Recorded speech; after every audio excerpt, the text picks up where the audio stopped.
မင်္ဂလာပါရှင်အိုက်ဇာ TV ရဲ့ဗမာတိုင်းရင်းသားဘာသာအစီအစဉ်ကနေကြိုဆိုပါရရှင်ဖေဖော်ဝါရီ28ရက်နေ့ညနောက်ဆုံးရရှိထားတဲ့သတင်းတွေကိုကျွန်မအန်ကမန်ဂျေလာကနေပြီးတော့တင်ဆက်ပေးပါမယ်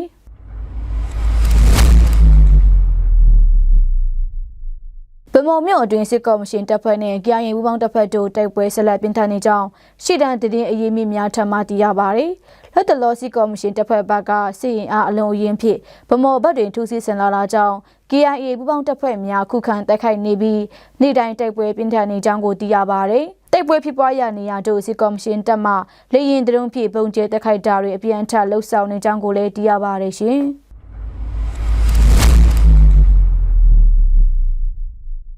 တိုက်ပွဲကြောင့်ထပ်ပြေးတင်ရှောင်နေတော့ဖက်ကမရှိကထုံမှာပြည်သူများ၏နေအိမ်များမှာအဖိုးတန်ပစ္စည်းများကိုစစ်ကော်မရှင်တပ်မှဝင်ရောက်ခိုးယူမှုများပြုလုပ်နေကြောင်းကိုဒေသခံများ၏ပြပြချက်အရာသိရပါတယ်စစ်ကော်မရှင်တပ်ဟာမရှိကထုံစုတောင်းတောင်ဘက်တွင်စစ်ရင်အားအလုံးရင်းများဖြင့်ထိုးစစ်ဆင်မှုများပြုလုပ်နေပြီးတိုက်ပွဲများဖြစ်ပွားလာမည်ကိုစိုးရိမ်တာကြောင့်ပြည်သူများထပ်ပြေးတင်ရှောင်နေရတာဖြစ်ပါတယ်နေရစွန်ကာထားခဲ့တဲ့စစ်ပြေးရှောင်ပြည်သူများ၏နေအိမ်များမှာအဖိုးတန်ပစ္စည်းများကိုစစ်ကော်မရှင်တပ်မှကားများဖြင့်တေယူနေမှုပြုလုပ်နေကြောင်းကိုလည်းသိရပါရယ်ဖက်ကမရှိကထော့အနိပဝင်းချင်းစစ်ကော်မရှင်တပ်များနဲ့ KIA ပူးပေါင်းတပ်များတိုက်ပွဲအချိန်မရွေးဖြစ်လာနိုင်တာကြောင့်ပြည်သူများတတိဖြစ်နေထိုင်ကြရန်သက်ဆိုင်ရာရပ်ကွက်အုပ်ချုပ်ရေးတာဝန်ရှိသူများကတတိပေးပြုဆိုထားတာလည်းရှိတယ်လို့သိရပါရယ်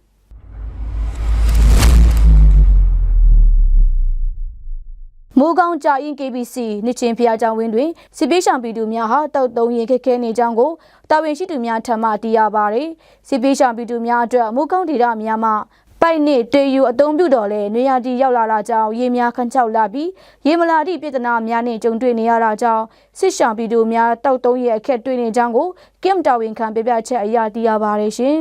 တောင်ကျရေများကိုအချင်းကြကြစောင့်ပြီးအုံပြုနေရတာကြောင့်ရေအလူရှင်များလာရောက်ကူညီပေးရန်စစ်ပြေးရှောင်ပြည်သူများမျိုးရင်းဆောင်စားနေကြကြောင်းကိုလည်းသိရပါရယ်ရှင်ဖက်ကလမ်းမအူပြင်ကျေးရွာရှိစစ်ရှောင်ပြည်သူများဟာဖက်ကလမ်းတွင်တိုက်ပွဲများဖြစ်ပွားလာတာကြောင့်လွန်ခဲ့သောခုနှစ်2025အောက်တိုဘာ16ရက်နေ့က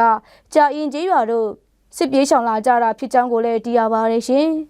နာဆင်ခဲ့ကြတော့မိဘပြည်သူများအားလုံးကိုစိတ်နှပြရှုလန်းချမ်းမြေ့ကြပါစေရှင်